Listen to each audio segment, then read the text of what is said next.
Bonjour à tous, je suis Marie-Inès Rommel, négociante en vin spiritueux et donc fondatrice de la marque Marie Césaire. Dans cet univers élitiste, très clairement, dès le début de l'aventure, je me suis sentie à ma place. Je me suis sentie à ma place, pourquoi ? Parce qu'en fait, tous les matins quand je me lève, j'aspire aux mêmes choses que mes collègues viti ou négociants. Je me dis en aucun cas que je n'y arriverai pas. Et surtout, après 7 ans d'ouverture, de création d'entreprise, je me dis j'ai fait le bon choix. Alors oui, effectivement, aujourd'hui, je suis négociante en vin spiritueux, donc je suis négociante, je négocie en fait mes champagnes et ensuite, à l'aide de mon viticulteur, je les élabore. Donc en fait, le lien, il était plutôt simple. Depuis l'âge de 19 ans, je suis une amatrice de champagne, puisque mon premier emploi était dans une boutique de gastronomie de luxe. Et donc du coup, j'ai eu cet amour, cette passion pour le champagne. J'avais tout type de produits, mais dans cette boutique, c'est le champagne en fait qui a attiré mon attention. Et puis en me renseignant et en travaillant, j'ai appris que les premiers champagnes étaient faits à base de sucre de canne.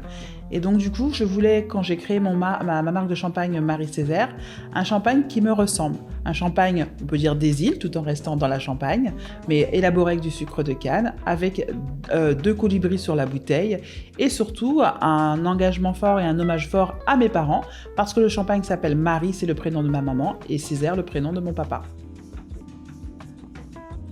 Au-delà de ça, lors de ma présentation, je ne l'ai pas dit, mais j'ai un engagement fort au sein de la ville de Reims. Je suis adjointe au maire de Reims en charge du commerce et de l'artisanat depuis maintenant 3 ans et demi. Monsieur Robinet est venu me chercher car il a vu en moi cet aspect du commerce et aussi une ouverture sur d'autres choses pour pouvoir mettre en place au sein de sa ville. Et donc du coup, je suis fière de cet engagement parce que ça me permet aussi d'avoir une vision beaucoup plus juste aussi sur mon travail. Parce que quand on est juste entrepreneur, on a la tête dans le guidon. Et moi, du fait de côtoyer d'autres entrepreneurs, d'autres commerçants justement, ça me permet aussi de me réajuster sur certaines choses et de me permettre de dire que je n'ai pas la science infuse, que je connais pas tout. Et si je peux aider, parce qu'effectivement l'engagement c'est fait aussi pour aider, parce que moi j'aide beaucoup de commerçants, surtout dans la période que nous venons de connaître. Et donc pour moi c'est très enrichissant et vraiment valorisant. Mon actualité aujourd'hui, elle est diverse et variée. Donc j'exporte un tout petit peu de champagne en Guadeloupe et en Martinique. Mais sinon, en fait, là, nous sommes dans la période faste, donc je gère toutes les commandes, je gère avec des nouveaux groupes.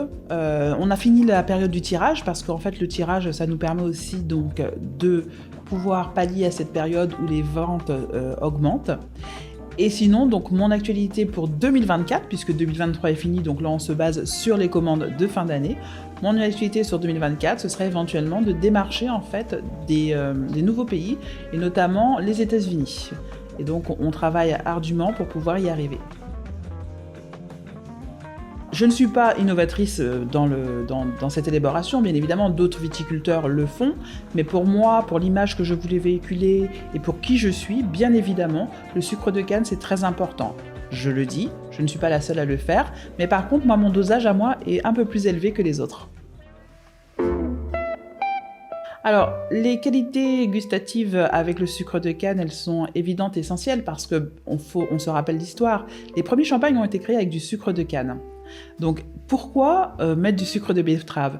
Parce qu'en fait il y a une demande effectivement des personnes viticultrices, viticulteurs de la région, parce qu'effectivement cette région c'est une région où on cultive la betterave en très grande quantité, donc on a mis un peu de côté le sucre de canne, et puis à un moment donné certains viticulteurs se sont dit non quand même on va revenir à la tradition et au sucre de canne, et donc c'est pour ça que moi j'ai choisi de respecter la tradition et de mettre du sucre de canne dans mon champagne. C'est un alliage de subtilité et d'inventivité, et aussi dans mes champagnes, il y a une certaine douceur des îles. Alors j'ai créé 5 cuvées, et ces 5 cuvées me ressemblent. Donc j'ai le brut. Le brut, c'est la fraîcheur, c'est la spontanéité. J'ai le rosé. Donc le rosé, en fait, c'est une folie douce parce qu'il a 22 grammes en sucre, et donc du coup, c'est une création qui n'existe nulle part ailleurs. Et je l'ai créé aussi pour ma maman parce que ma maman voulait un champagne beaucoup plus dosé. Vous avez le demi-sec, c'est mon côté aussi tendresse, maman. Vous avez le blanc de blanc qui est franc, direct, et en fait qui ne change jamais de cap quand il a pris sa décision, donc c'est ça. Et puis vous avez aussi le sélection. Le sélection, c'est celui qui a le plus de caractère. Pourquoi ? Parce qu'il est resté 5 ans en cave. En bouche, il a une saveur particulière, il a des coupes franches, et donc ça me ressemble. Donc j'ai vraiment créé et je décris mes champagnes à travers ma personnalité. Alors moi je pense que les deux peuvent s'apprendre mutuellement, parce que le rhum prend énormément d'ampleur, vous l'avez dit, et à juste titre. À juste titre parce que quand on voit la complexité des certains rhums, on se dit quand même qu'il y a un travail d'orfèvre, comme le champagne qui est fait.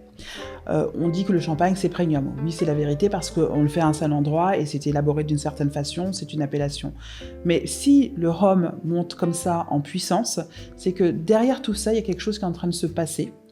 Et je pense que les deux, même maintenant, dès aujourd'hui, peuvent être au même niveau. Une anecdote, j'en ai plein, mais celle qui m'a fait rire et que je pense souvent, parce que c'est vrai que j'ai commencé mon aventure il y a 7 ans, et celle qui me fait toujours rire, c'est un jour je suis partie dans une soirée avec mes collègues vignerons, négociants et autres, et j'étais la seule Guadeloupéenne dans la salle, et le thème de la soirée, c'était la soirée brésilienne. C'est-à-dire que les serveurs, les danseuses, c'était tous des Brésiliens. Et puis à un moment donné, il y a un monsieur qui est venu me voir avec son verre, il m'a tendu le verre et puis il m'a dit « Est-ce que vous pouvez me resservir s'il vous plaît parce que je n'arrive pas à trouver la personne qui a la bouteille, est-ce que ça vous dérange pas d'aller, parce que j'ose pas ?»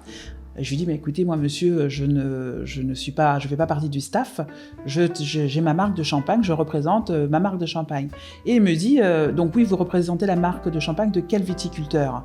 Je dis « Non, je représente ma marque à moi. » Il me dit, c'est pas possible, il n'y a pas d'Antillaise ou de Brésilienne dans le champagne. Je dis, je suis la première.